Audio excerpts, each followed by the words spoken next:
This government, our new Labour government, was elected on a mandate in one word: change. We govern on an instruction in one word: delivery.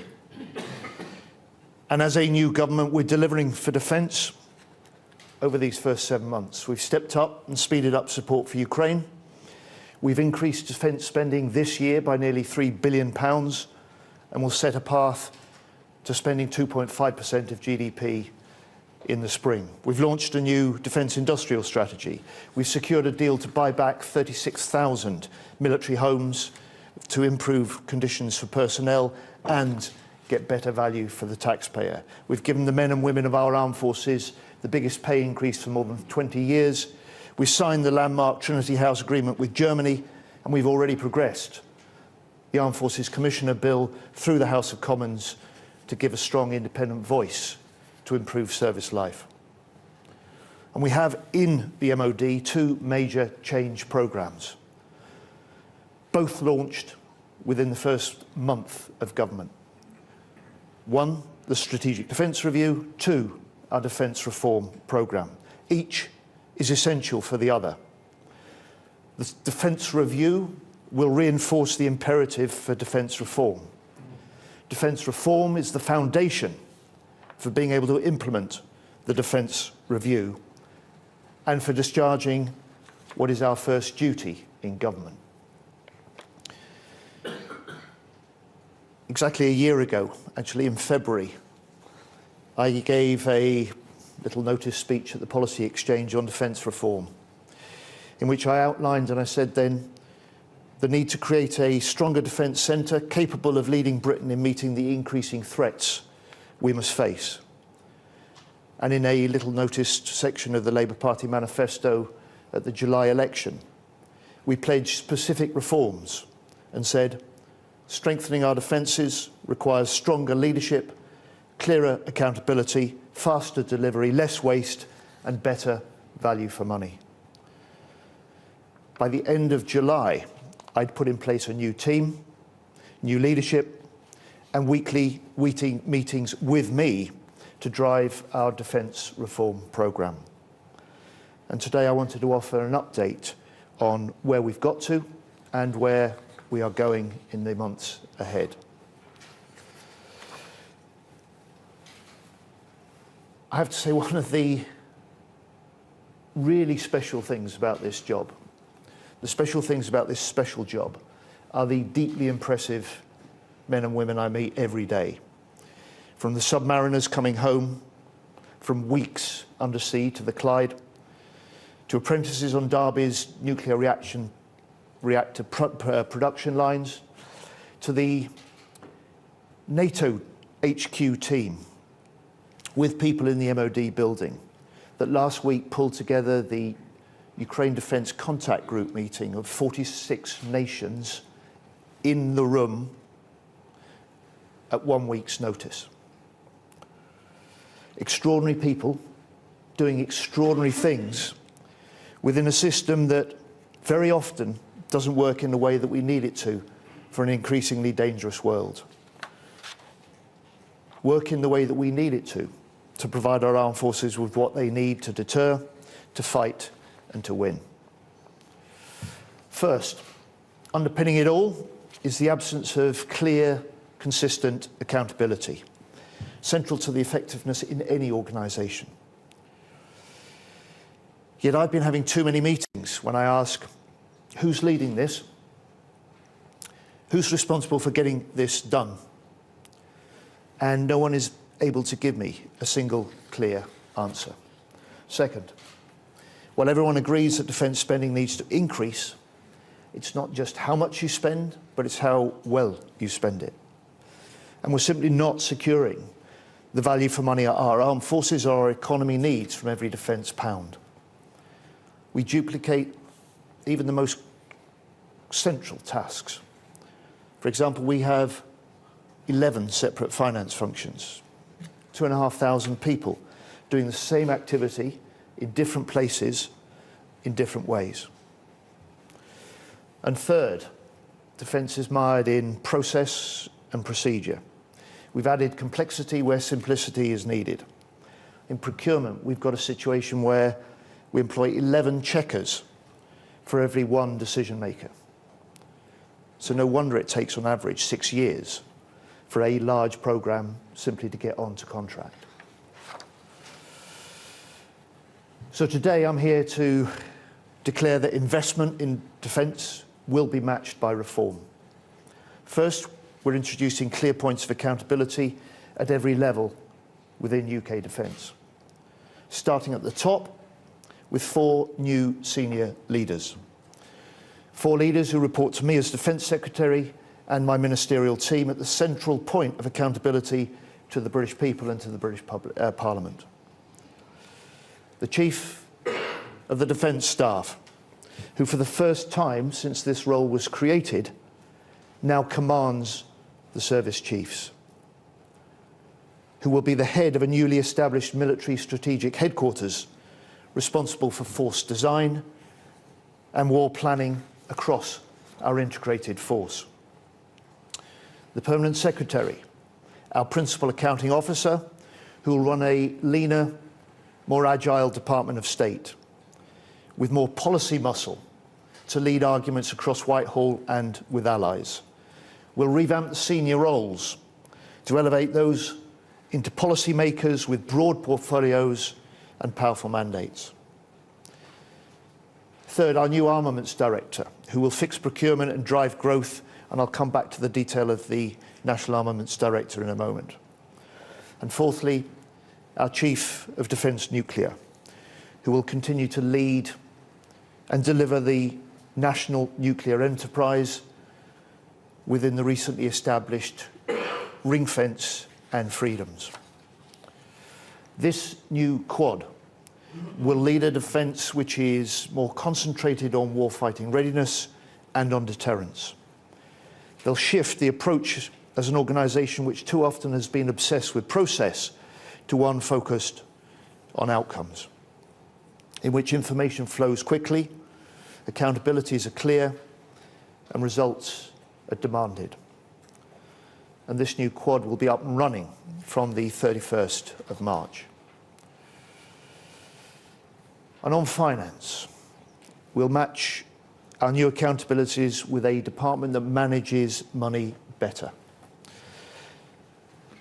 to secure better value for money for the taxpayer, better outcomes for the armed forces. And many recent failings, I think, can be traced back to the Conservative defence reforms known as the Levine reforms introduced in 2012. They produced too much duplication, too much waste, a system where only 2 out of 49 major defence projects are now on time and on budget. I'm ending Levine, and instead of the 10 current top-line budget holders, there will be 4 new budget holders, 1 for each of this new quad. We'll introduce 3 new centrally determined financial budgets, each with ministerial oversight: readiness, operations, investment. The new readiness budget will hold the chiefs of the services to account for how they run their day-to-day spending. This will be done by the Chief of Defence Staff through our new military strategic headquarters. The military strategic headquarters will be responsible for the new operations budget, unencumbered by the excess bureaucracy and the lack of clarity that characterises the way that defence is organised now. And ministers will direct those priorities. And then finally, our new National Armaments Director will run the single new investment budget, bringing together 8 separate procurement budgets across the organisation into one. This will help cut waste, reduce duplication. It'll help ensure that we are buying better what our frontline forces need. And in turn, the NAD will acquire only the capabilities which are affordable within the budgets set by ministers. These budgets, as with the Quad, will have initial operating capacity from the end of next month, 31st of March.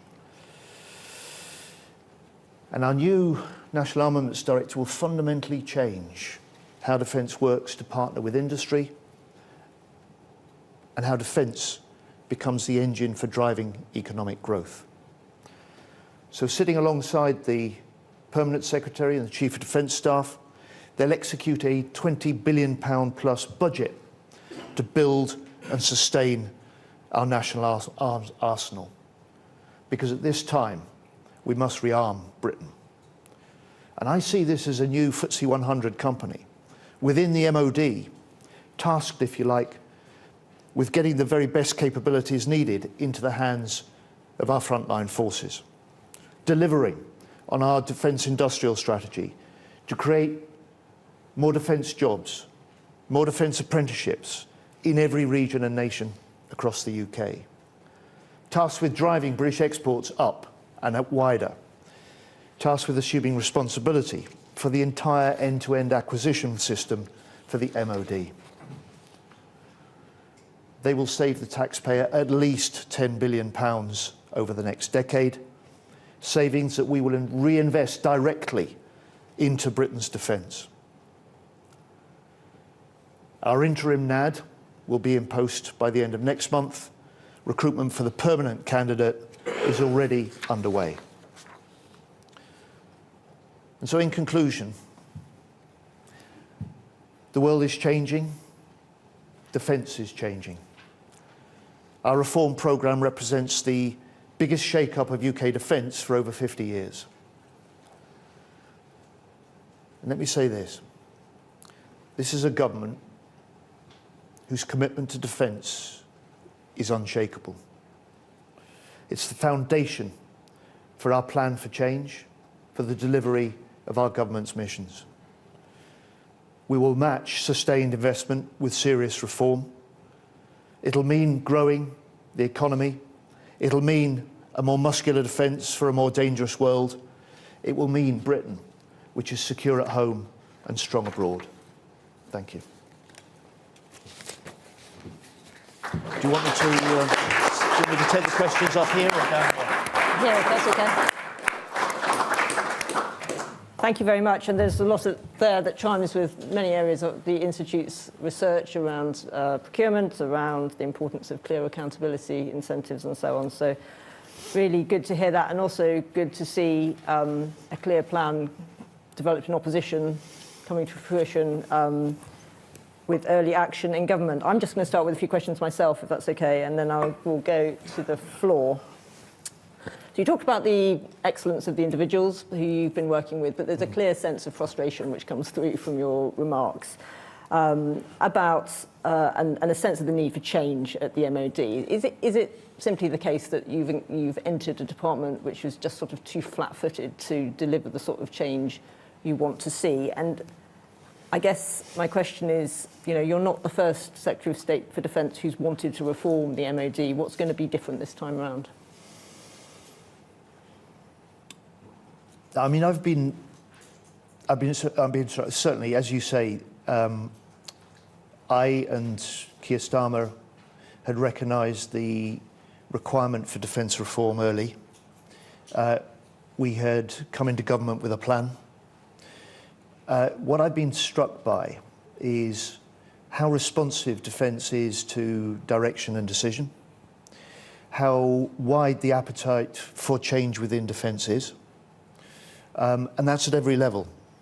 So I come across many just really talented officials who want greater scope to be able to take the initiative, who want the ability to offer the advice and make the decisions.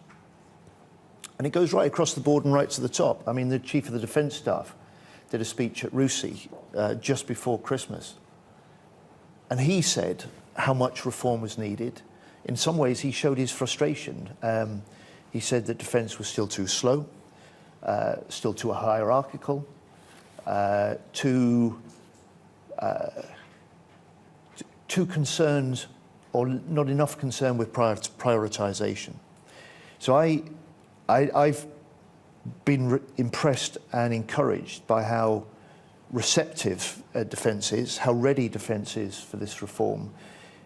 But I'm under no illusion that in the end this will only happen if I continue for the whole of the time that I am privileged to be in this post, for me to make this one of my first priorities as Defence Secretary.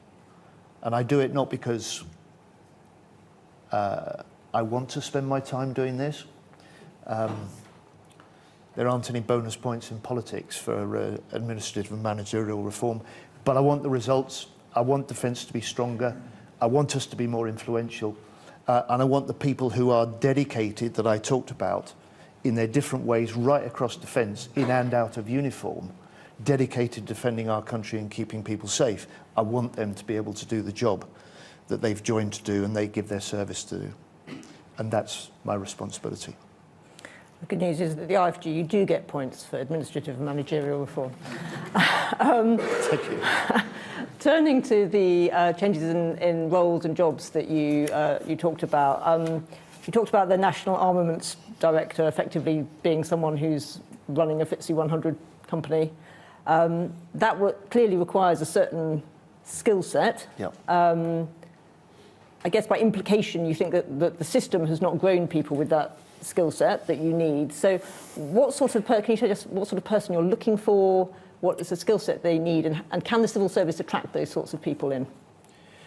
First of all, I'll send you a copy of the recruitment pack with the job ad and the person spec, Hannah. The short answer is yes, we can attract that. We can never pay the top dollar salaries that mean we can compete. But what we offer is that sense of service to the nation. And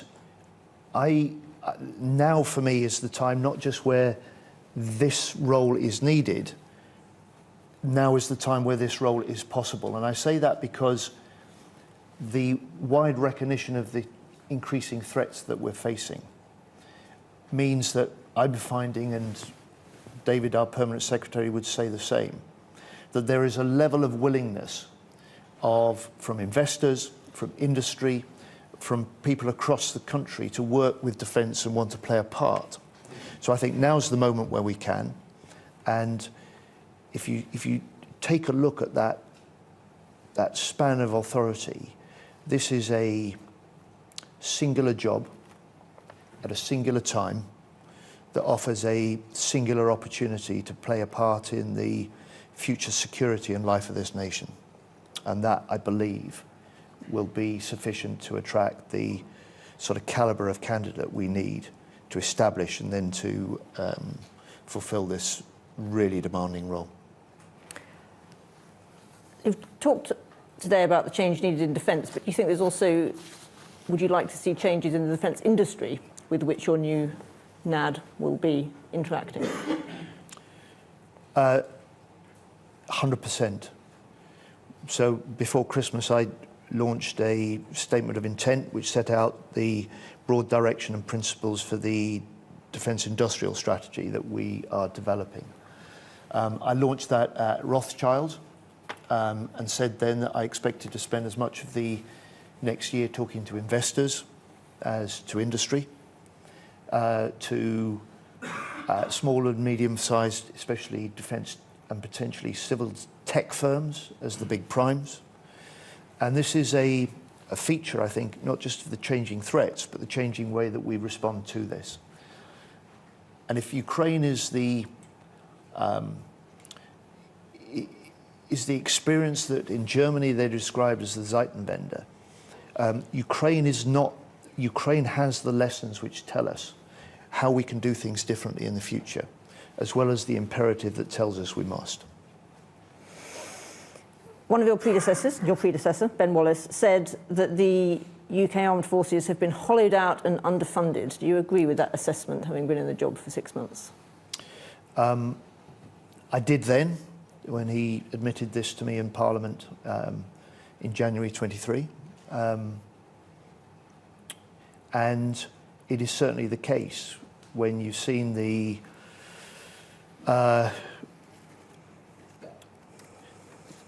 Well, Ben Wallace's government came in 2010. First thing they did in that first year was cut $2 billion from the defence budget. Over those first 5 years, George Osborne, as the Chancellor, reduced in real terms defence's budget by just under 19%. That's a very deep cut in defence, and the consequences are long-lasting. In 2010, when we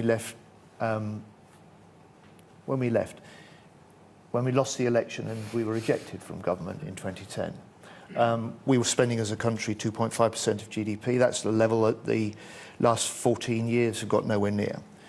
We had the British Army with over 100,000 full-time troops. It's now even below the 73,000 target mark that the previous government set. So there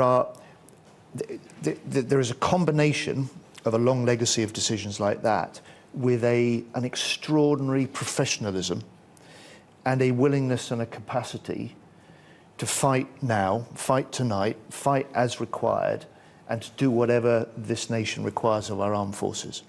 And it's that extraordinary combination which is my responsibility as Defence Secretary now to lead. So there's been a lot of speculation about the timetable for getting to 2.5%, and you talked about, obviously, that's going to be considered as part of the, set out as part of the spending review in the spring. But is the question also on the table of whether 2.5% is the right level to be aiming at? Well, we've got to, first of all, in a way, what we're facing now is a vindication of the assessment and decisions we took as a party in opposition and put into our manifesto in government. A unique commitment to raising defence spending to levels we've not seen for 15 years. We've already made a start on that in the first budget, so this year the defence budget will be nearly £3 billion bigger than it was last year. And beyond that, we've said clearly, I've said it, Prime Minister said it, the Chancellor said it, is we will set that path to 2.5%, and we'll set that in the spring. Okay. Taking a step back from the UK and our various spending and capabilities, you were at the Munich Security Conference. Did the US interventions there change your assessment of the state of European security? No. What the discussions and with the US Defence Secretary Pete Hegseth, what the debate within the Ukraine Defence Contact Group that Britain for the first time convened and I chaired, confirmed what I'd been arguing, and I think what European nations have been recognising and actually been doing for some time, which is we know as European nations we need to step up on European security, on defence spending and on Ukraine. Especially over the last year, we've been doing just that. What Pete Hegseth accelerated was that recognition that we're stepping up, but we must go further. And what was so strong in the middle of the, let's say, the reaction to the strength of his messages, the content of his messages was not new. And what was so striking was the recognition and agreement by the European nations at that meeting and in the discussions that I chaired, that recognising we've been stepping up, but recognising and making the commitment that we must do more, and we will. And that, I think you've seen repeated and reinforced overnight by the Prime Minister in the statements he made in Paris. Thanks. Okay, well, I'm going to take some questions from the floor now. We have a roving mic. I guess this lady here in the front row. Thank you. Is it working? Yes, yeah. It is. Larissa Brown from The Times. Secretary of State, I'm just wondering what you think the minimum credible force is that the UK could send to Ukraine for a peacekeeping force. And are you confident that you would have enough protection for those troops, or what would you need from the US to guarantee that security? Thank you. Just read them one at a time, sure. You don't want to ask about defence reform?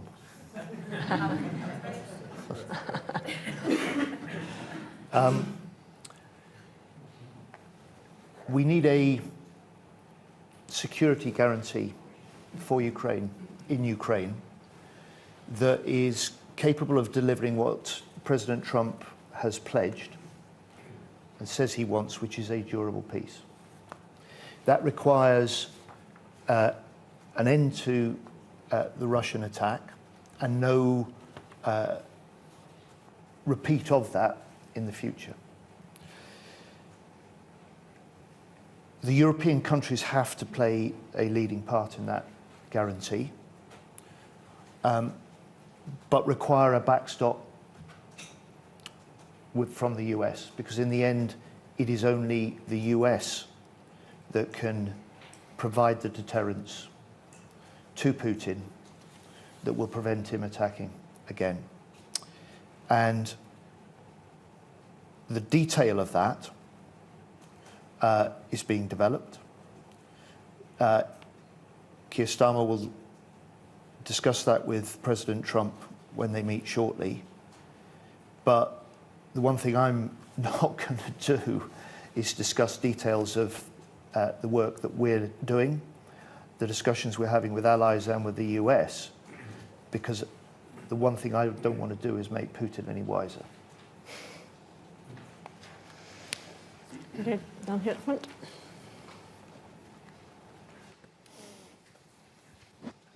Thank you. Dominic Nichols from The Telegraph.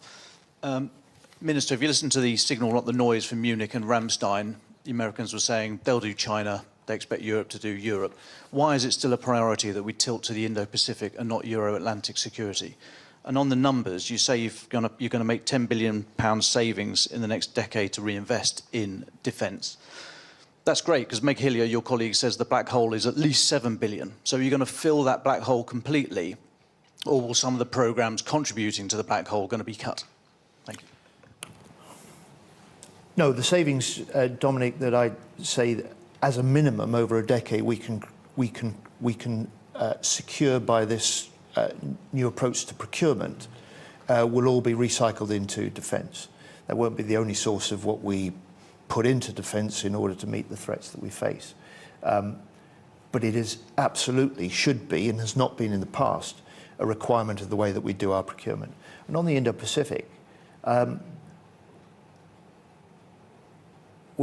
argued, I think probably since I first got this job 4 years ago, that we've gone in, we've declared, and we are a nation that has made the commitment to NATO first.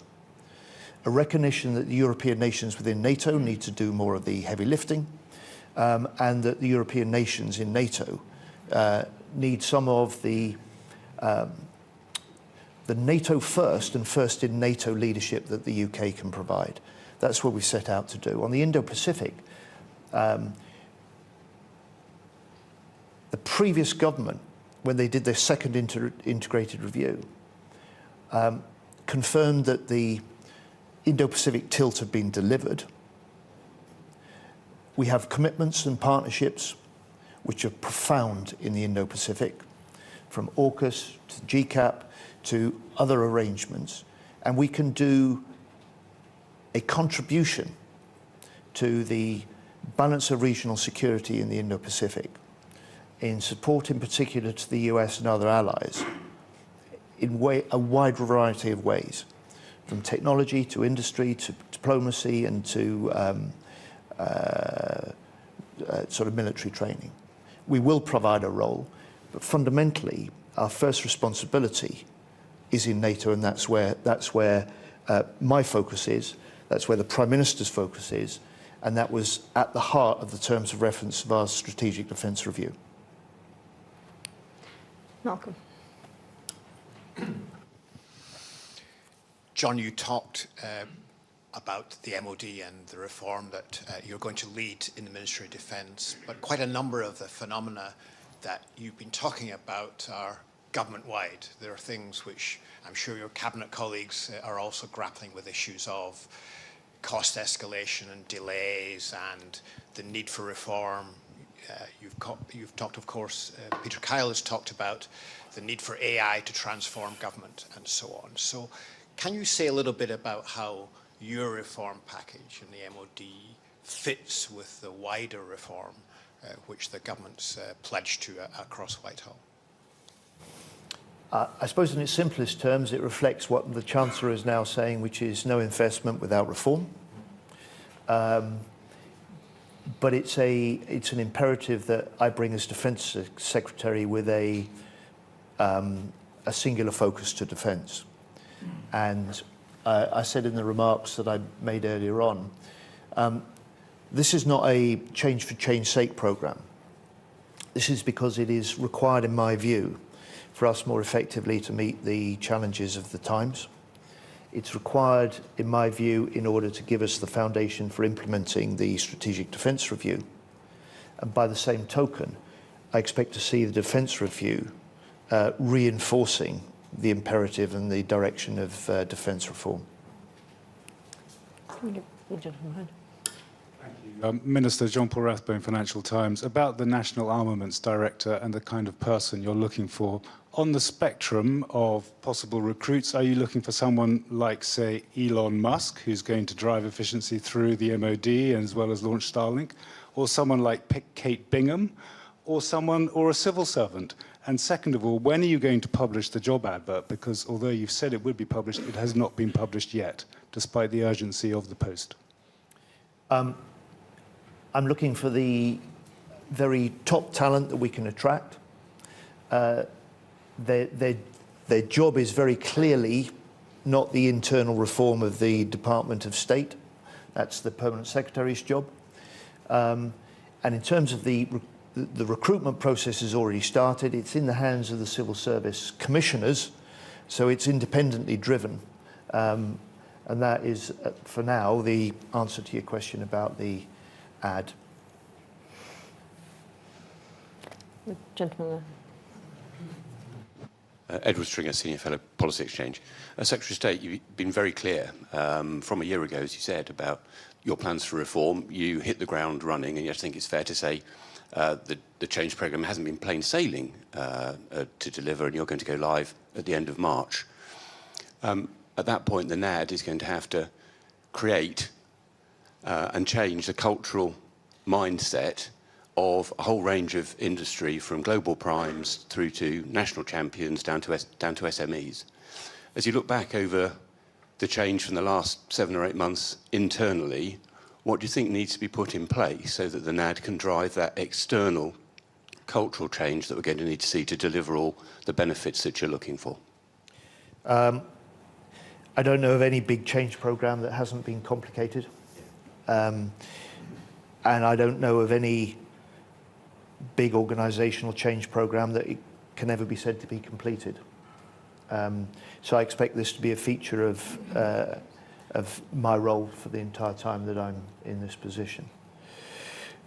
Quite simply, I think if, in answer to you, what needs to be put in place, it is the singular accountability and authority that this new National Armaments Director position will have, the singular control over investment, and the particular contribution that it makes to the very top-level balance of investment decisions.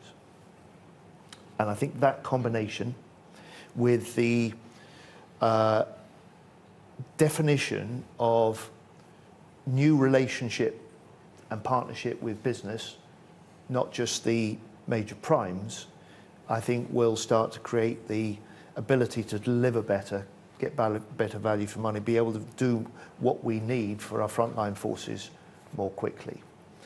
And I mentioned earlier on, when I launched what we described as a statement of intent, the principles and direction for a new defence industrial strategy before Christmas. On that day, for the first time, we brought into the Ministry of Defence a range of senior business and industry leaders into a wargaming exercise for the first time. So in other words, not bringing them in to say, look, here's a multiple specification for this next contract that we require, But here's what we think we're facing. Actually, not just what do you think the capabilities you can deliver to help us with this. Here's what we're facing. Here in a, if you like, a dynamic way is how things might change. So we're looking for your contribution and your role in future. Now that is a fundamentally different relationship that we're starting to establish. And in many ways it's a recognition, I think, from one of the major lessons that Ukraine has reminded us, which is that a nation's armed forces are only as strong as the industry that stands behind them. And we've allowed ourselves to forget that, overlook that. We can't do that any longer. And it'll be the National Armaments Director's job to help put that in place. Okay, I'm afraid we're going to have to draw this to a close. I'm going to use Chair's prerogative to ask you one final question from the IFG. Whenever we get ministers on the stage, we always like to ask them to reflect a little bit. I'm interested, obviously you have previous experience of having been a minister. In your reflections on the last, I'm interested in your reflections on the last 6 months. How the experience has been. If you had your time again, would you prepare any differently, or do you think it's all gone exactly as you had anticipated? I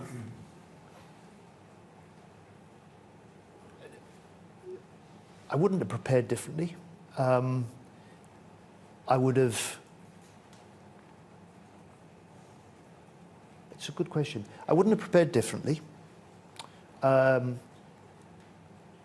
would have been better prepared for the extraordinary talent that I'd never seen a glimpse of, because one of the odd features of the British system is that if you're in government, you have access to everything. If you're in opposition, you have access to nothing. People often assume that if you're Shadow Defence Secretary, you get privileged briefings and you know what's going on. Not the case. The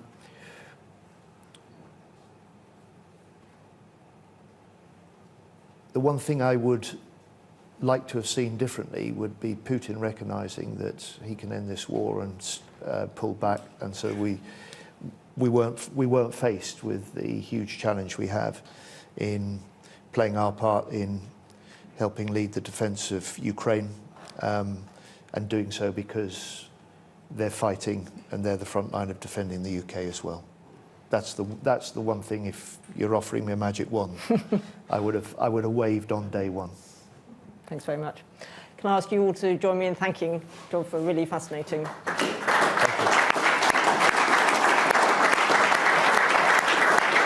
Thank you. And the recording of the event will be available on our website shortly. Thank you very much for coming, everyone. Thank you all.